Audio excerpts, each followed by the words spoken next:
186 094 photos en 3 ans, soit une moyenne de 155 photos par jour. C'est énorme! Hey, bonjour à toutes, bonjour à tous et bienvenue dans cette seconde vidéo de mon défi, une vidéo par jour pendant 30 jours. Alors aujourd'hui on va parler d'un sujet qui nous concerne tous à un moment ou à un autre de notre parcours de photographe. Il s'agit du sujet fatidique qui est quand doit-on changer notre boîtier. Je suis sûre beaucoup d'entre vous vont me dire quand il est en panne, quand il est cassé, quand il est tombé, quand il est... Oui, mais si vous êtes professionnel comme moi, va-t-on prendre le risque de partir en prestation, notamment en mariage, pour tomber en panne? Non! Alors pour éviter ça, il existe bien évidemment un outil et une information donnée par les constructeurs des différentes marques, Nikon, Canon, etc. etc. Et cette information est appelée en anglais ce qu'on appelle le MTBF qui signifie Mean Time Between Failure. Pour faire simple, chaque constructeur donne à titre indicatif un nombre de déclenchements que l'obturateur de chaque boîtier est capable logiquement de réaliser avant de... Alléluia! Voilà. Et donc ce nombre de déclenchements change en fonction des différents modèles. Donc en général, peu importe les marques, les nombres de déclenchements sont assez proches. Pour des appareils d'entrée de gamme, donc là je vais vous parler de Nikon parce que je suis quand même une Nikoniste donc je connais un petit peu mieux la gamme, mais pour Canon, Pentax, etc. c'est pareil. Donc pour l'entrée de gamme, style série des D3000, D5000, vous pouvez espérer prendre 50 000 à 100 000 déclenchements sans aucun souci. Pour les séries comme le D7000, vous pouvez espérer prendre 100 000 déclenchements sans aucun souci. Pour les séries qu'on va appeler les séries semi-pro, donc le D600, D750, on peut espérer prendre 150 000 déclenchements. Pour les séries professionnelles style D800, D810, D850, là on est plus sur du 200 000 voire 250 000 déclenchements. Et enfin pour tout ce qui est réflexe expert, donc là on parle du D4, du D5, on est royalement sur du 300 000 déclenchements et même je crois que certaines marques parlent même de 400 000 déclenchements. Donc vous voyez, d'un appareil à l'autre, on peut aller de 50 000 à 400 000 déclenchements et c'est aussi une indication à prendre en compte quand on investit dans un boîtier. Notez bien, il s'agit d'un chiffre purement indicatif. Évidemment, certains réflexes auront une durée de vie beaucoup plus courte et d'autres réflexes, si on en croit les statistiques, plus de la moitié des réflexes de sortie d'usine auront une durée de vie du double du nombre de déclenchements annoncés. Et donc si je vous parle de tout ça aujourd'hui, c'est parce que ça fait déjà 3 ans que je possède mon D750 et mon petit pifomètre me dit que, mon avis, les 150 000 déclenchements sont très proches. Donc ce qu'on va faire aujourd'hui ensemble, c'est que je vais vous montrer comment faire pour connaître le nombre de déclenchements de votre appareil photo. Mais avant, vous allez me dire, ok, toi t'es une pro, on comprend pourquoi t'en as besoin pour pas tomber en panne en mariage, mais nous, en tant qu'amateurs, pourquoi on a besoin de savoir ça? Eh bien tout simplement parce que c'est la seule vraie information dont vous disposez le jour où vous voudrez acheter ou vendre votre boîtier en occasion. Voilà, l'usure, si vous avez quelqu'un de soigneux, votre appareil photo il sera toujours propre. Si vous avez quelqu'un d'un peu... voilà, vous comprenez, votre appareil photo il sera peut-être sale, poussiéreux. Pourtant peut-être que l'appareil poussiéreux n'aura que 10 000 déclenchements alors que l'appareil du gars soigné aura peut-être 100 000 déclenchements. Voilà, l'apparence de l'appareil photo ne suffit pas à juger de son usure. Voilà, le nombre de déclenchements est vraiment très important à prendre en compte. Donc c'est à connaître, donc je vous l'explique, donc arrêtez de poser des questions. Je plaisante, hein. Maintenant, si on passe dans le concret, je vais vous montrer comment connaître ce fameux chiffre fatidique. Donc pour ce faire, vous allez prendre votre appareil photo, vous allez le mettre en marche, vous allez prendre une photo aléatoire, hein. J'ai pas de chat sous la main donc je vais utiliser mon merveilleux visage.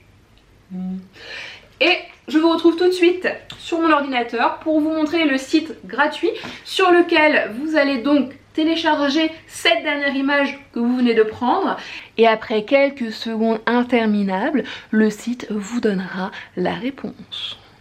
Alors, nous voici sur ordinateur. J'ai été sur Google, j'ai tapé caméra shooter count et je suis arrivée sur le site gratuit en question. Maintenant, je vais cliquer sur choisir le fichier et je vais aller chercher sur ma carte SD la photo que je viens juste de réaliser.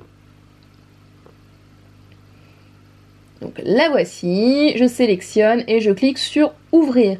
Ensuite, il me suffit juste de cliquer sur uploader pour que le site gratuit télécharge ma photo. Honnêtement, ça prend à peu près une trentaine de secondes, surtout que là, il s'agit d'une photo réalisée en F. Et donc, roulement de tambour, après quelques instants, la réponse s'affiche. Il s'agit de 186 094 déclenchements pour mon D750. Et vous alors, ce serait super intéressant qu'on fasse entre nous une petite étude. Alors je vous invite à mettre en commentaire le nom de votre boîtier, le nombre de déclenchements logiquement annoncés et le nombre de déclenchements réels. Ça pourrait vraiment être intéressant de comparer ces données-là entre nous. Franchement, quand on y pense, c'est vraiment énorme. 186 000 photos en un peu plus de 3 ans, donc j'ai compté, ça fait à peu près 1200 jours que je possède le D750. Ça fait une moyenne de 155 photos prises par jour. 155 photos prises par jour. Je prends pas des photos tous les jours, bon, presque. Après, à part les mariages où je suis amenée peut-être sur des gros mariages à prendre 2500, au maximum 3000 photos sur, je sais pas, 15, 16, 17 heures de prestation. Sinon, quand je prends des séances photos, séances famille, on est peut-être autour de 100 à 200 photos. J'arrive pas à imaginer où sont parties toutes ces photos. Et donc il est vraiment temps que je déclenche utile. Ça va être mon slogan de cette année, déclenchons utile, déclenchons de façon réfléchie, ne déclenchons plus pour rien. Je dis ça mais je suis la première à le faire, franchement. C'est tellement agréable ce petit schling, schling, schling. Franchement, j'adore déclencher, j'adore déclencher. Est-ce que ça se soigne, docteur? C'est grave. Donc mon petit D750 a dépassé officiellement de 35 000 déclenchements. Sa date officielle de... Alors la vraie question c'est combien de temps va-t-il encore tenir? De tout sens, je ne prendrai pas le risque, c'est décidé, je vais investir dans un nouveau boîtier avant ma prochaine saison des mariages parce que j'estime que c'est vraiment en mariage qu'on ne peut pas se permettre de panne. Vous allez me dire, pour n'importe quelle séance, on n'a pas le droit à l'erreur quand on est professionnel, bien entendu, mais c'est quand même beaucoup plus simple de reporter au besoin une séance studio que de reporter un mariage, hein, on est d'accord. Quel boîtier vais-je choisir? Voilà, et là je compte sur vous pour m'aider. Je vous explique. J'ai actuellement un D750, donc je suis très satisfaite. Mais évidemment, je me pose toujours la question de monter en gamme. Et donc il y a le fameux D850 qui est sorti et évidemment qui me fait de l'œil. Sauf que de vous à moi, entre un boîtier D750 qui coûte en ce moment, je crois qu'on trouve le boîtier à 1800 €, donc le boîtier nu bien évidemment, et un D850 dont le boîtier nu est à 3800 €, vous imaginez bien que 2000 € d'écart ce n'est pas rien et qu'avec 2000 € je pourrais investir soit dans un nouvel objectif, soit dans du matériel de studio, soit avancer tout simplement l'aménagement de mon studio boutique qui va prochainement ouvrir. Et la question que je vous pose c'est, est-ce que ces 2000 € d'écart valent vraiment le coup sur la qualité, l'ergonomie, enfin tout ce que peut offrir en plus le D850.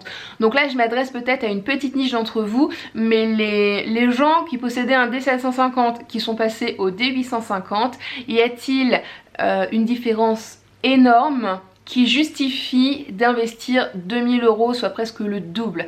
C'est vraiment ça que je souhaite savoir. Dites-moi.